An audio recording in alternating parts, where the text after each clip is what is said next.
Since I started this channel earlier last month, I noticed a great changes or great move in the automotive industry. What do I mean by great move? Some automotive industry are selling based on their design, reliability, comfortability and tech. Yes, what are those channels? Mainly the BMW, Mercedes, Toyota and some other brands that are reviewed including Honda. While they are busy enjoying this great advance based on selling their goods very fast and easily, they didn't know there is an upcoming vehicles, yes, upcoming challengers up there. What are these upcoming challengers? The Mazda CX-70 and the Volvo. There are so many of them, but I haven't gotten a review of all of them. But these are the two that I know they do counter attack this advancing vehicle of 18, which is the Mazda CX-70. It countered them based on design, yes. They didn't see the Mazda CX-70 that when the Mazda CX-70 showed up, it got everyone, every big company is worried about. Then the second is the Volvo XC60. While we review the Volvo XC60, the Volvo XC60 do offer a great design as well in the exterior, even in tech. Yes, but I'm still coming to even in tech that after the video, after the introduction of the video, I say should the Germans be worried? Yeah, the Germans aren't just worried; they are being caught. In fact, they are running helter skelter in all of these things. They are in disarray. But it's only one brand that do just save them this time. Remember, I'm not seeing this thing based on reality. I don't know how they function or work in their own reality. I'm just seeing it based on my own fictionality or seeing.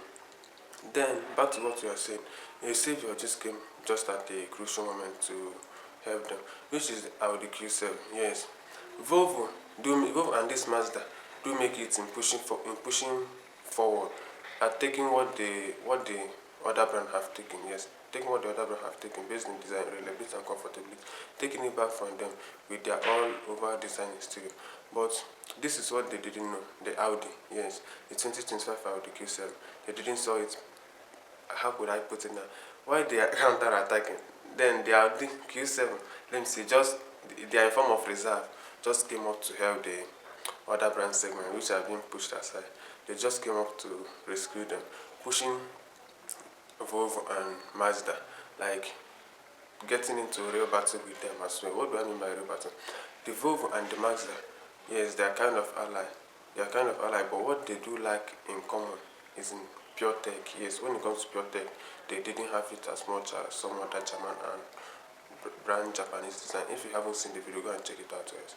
But what they didn't have in common is in design. Is in tech. They do boom or they do excel forward in exterior design and every other thing, but when it comes to tech, no, they are lacking behind. So that is where the Audi Q7 do take an advantage of it. Without wasting much of your time, guys, let's hop into the video and see what makes this Audi Q7 a true savior to be to the rest of those brand vehicles that's been counter attack. So guys, let's go into the video and see what they do. Hello guys, welcome to the Duke of SUV Auto Review. In today's video, we'll be talking about the 2025 Audi Q7. So guys, just like I said earlier in the video, while the Mazda and Volvo are busy pushing some other Japanese and German brand far back behind, a savior just came up for them, which is this 2025 Audi Q7. Just came up for them to save them from getting their ass beat up. So what are these things that made the Audi Q7 so competitive that it can help this other segment SUV to survive this attack they're being countered? So let's start with the exterior design. Okay, this Audi now have been known for its great design, tech upgrade. Like when I mean by tech, they do offer it in quantum. When it comes to tech, they do offer it even since the days of 2020 that I do know, that I do follow them, because I just started this channel, but I do follow them earlier as 2020. Even till then, they do offer it when it comes to tech in quantum. But towards this year, the 2024, they already have made the slight changes of their exterior. But let me say about the trims. They do have only three trims. Premium plus and the prestige. Okay, now we're at the exterior. Coming to the frontal side, they do have a black gloss finish front grille, which is being redesigned. Unlike last year 2024, they do have their black finish front grille, but not as but not with the same design. They only redesign it this time, which with the how can I don't know what to put, or let me say the square shape frontal grille design, which will also act as our radar. These main boltings on these two sides are what act as a radar, but overall all it's been that they've just changed the design of this frontal grille. No much difference with the last thing. Then another thing is the headlight. Seeing the headlights, how did you offer it when it's come to headlights? Mainly they are standard matrix headlights. But if you go for the high trim, that's where you could get the laser matrix headlights. But this one will be projector stroke reflector matrix headlights, which also give cool design. And if you go for the higher trim model such as the Prestige, that's where you could get it customized. And this headlight is so beautiful that it also accommodates the vehicle frontal grille, like giving it such a good look that being when seen you could know that yes, this Audi is what fantastic and every other thing. And with their another design logo, the Audi, yes, they do refresh it this year with your 360 front camera beneath it as well. Then coming to the rear of this Audi Q7, we do have our OLED lights starting from the slow down, or let me say braking, turn signal, but reversing will be incandescent here. But this time Audi also is saying you could customize it, the animations, both the front and rear, via the infotainment screen display. If you feel like you want to make it to have more changes, you could do that as well from the infotainment display. And as well as our free, like hands-free tailgate, by the flip of your foot under hood the tailgate, it could lift open, or maybe if you feel like to use the press button, it's cool. Now, seeing the interior of this vehicle, guys, Audi, or let me say, in general, the auto industry have been pulling us some weight when it comes to exterior. Seeing the seats of this Audi is normally leather finish seating. Yes, leather finish seating, and this one will be black. You could option for any other color based on your liking, but in this we will be using black. And also, seeing the interior of this vehicle, this is what gives it the ability to challenge the Volvo and Mazda. No more changes have been done like the Mercedes and Audi. Sorry, like the Mercedes and BMW. It still kept its original design, even like last year, last 2 years. Yes, it still kept the original design, like the flat soft dashboard with your dual infotainment display. And this 12.3 cluster gauge display is fully configurable with your three added features this time, which means the visual cockpit, the map, and the ability to select your driving dynamics, like something like that, driving dynamics from the cluster gauge. Then another thing is coming to the infotainment screen display. We do have a 10-inch infotainment display. This upper one, like the bigger one, to control the climate control, your audio, and your FM. A new thing for this infotainment display,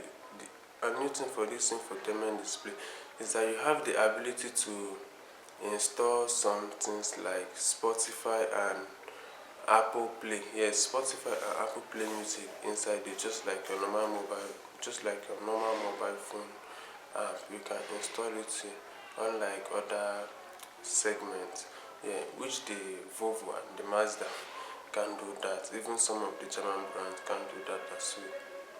But you still have your this thing, Android Connect and Auto Car.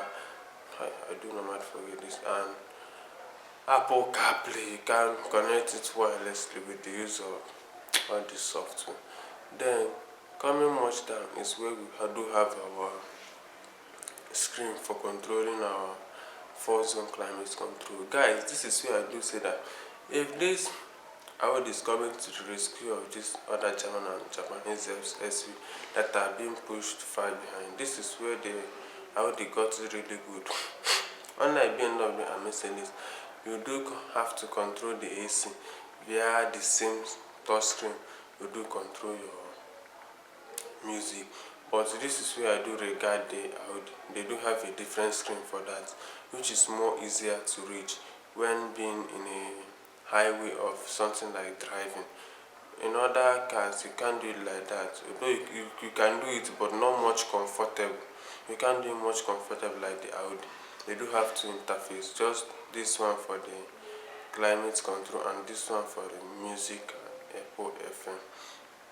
Also, we do have our tech, which we do have our 12 volt, which we do have our 12 volt Type C cable and cup holder. And not just that, we do have our wireless phone charging.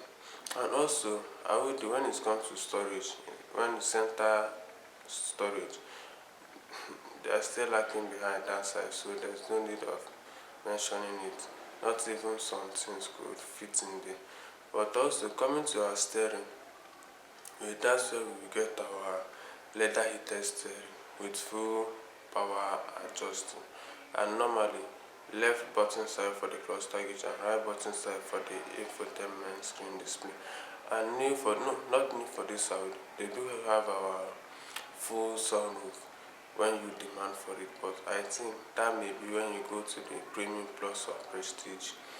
Yes guys. And also getting to this second row seat, normal Audi, they do give you a lot of leg room and headroom for you to balance well as you do wish. And you could also recline and let me say recline as well any position you do want with your vent for your frozen climate control. And this time the passenger side will be getting this thing. The passenger can also control their vents, but this time is not touch screen, is touch capacitive button whereby you do respond to your up and down scrolling of 18. And I looks like I do forget to mention, the Audi are still sticking to this gear shift design, gear shift knob design of 18, which do makes it another beautiful thing seeing them still have it in their vehicle. Not like the Audi, not like the Mercedes and BMW that do still need to just, let's say the Audi still leave the gear shifting knob, which is still a great thing to have in the vehicle of nowadays. And also, when you put the reverse of this vehicle, you could see your 360-degree camera, and maybe if you choose the visual cockpit screen, or let me say the 3D scene, the 3D skin, sorry, the 3D skin, that's where you could get your full-time surround view, where you can select the angle you want to see very well. Back to the third row seat, guys. This third row seat is not great. You can't compete it with the SC60 or Honda. This is just made for children straight. No zigzag or beating around the bush. It's just made for children straight. Even seen by this video from car confession that I do show you could see that it do makes for kids only. Then coming to the tailgate, Audi still, when it comes to cargo area, they don't lag behind. They will give it to you as much as you want. With everything up, we do have our nice fitting for kind of cargo area, but you do want that you do want. But when you go for the, or when you want the third seat to full, nice amount of cargo as well. Then much further to the second row to full, that is just a bigger room for you. And if you feel that it's not comfortable, they still give you the offer of a roof rail to make the other place, other toppings on it with your 20,000 towing capacity of 18. And also, this is where the Volvo and Mazda didn't have it. Something like reclining or declining the third row seat, it is fully electric. When it comes to Audi, everything here is tech. Even the old ones that I've encountered with, old Audi that I've come in real life with, everything they do have is tech.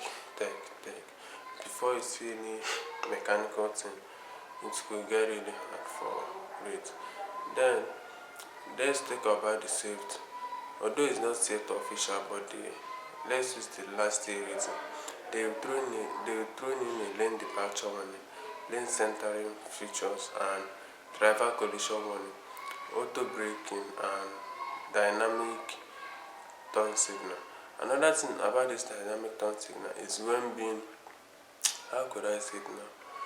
Let me see, if you be turning and maybe you didn't make a turn signal for the body, driving like vehicle computer senses you are making a serious turn, it will automatically show the turn signal and brake itself if need be, if any need be.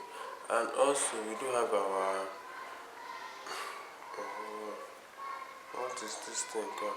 We do have our blind spot monitoring, and every other safety things. And also another thing for this engine, for this vehicle, is the engine. We only have our turbo 4-cylinder engine, yes, which produces 331 horsepower, but a V6 engine as well, no hybrid, no. Audi, brave, Audi bravo for that. I do love it, but not that other people that do offer electric is stupid. No, electric is still good, but I still love internal combustion engine. Then we do have our V6 engine. We do have our 355 horsepower and 344 pound-feet of torque.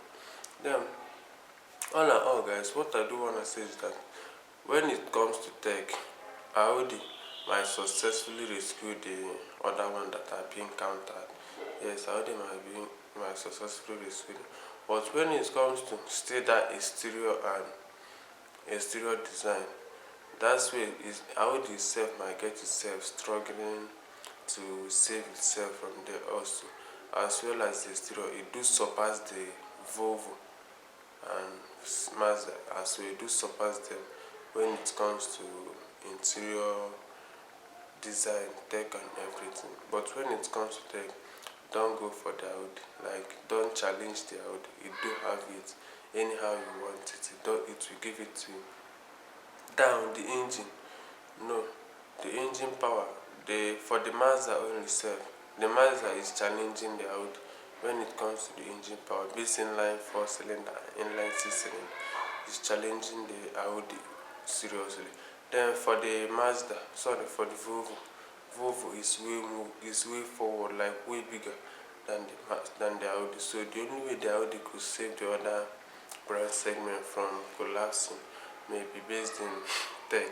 And in this tech, I do see it in Mercedes, BMW, and Honda, and Lexus. But with something that Mazda and Volvo are kind of lacking behind. So guys, all I would do want to say in this video that this battle will be a stalemate for now till we find any other that my ally or anything just like that. But just like I do see that this is like a tug of war being dragged in the automotive industry. For me, I don't know for them, but for me, it's like a tug of war for a thing. So guys, that's all for today's video, guys. Thank you guys for watching. See you, and don't forget to subscribe. So in the next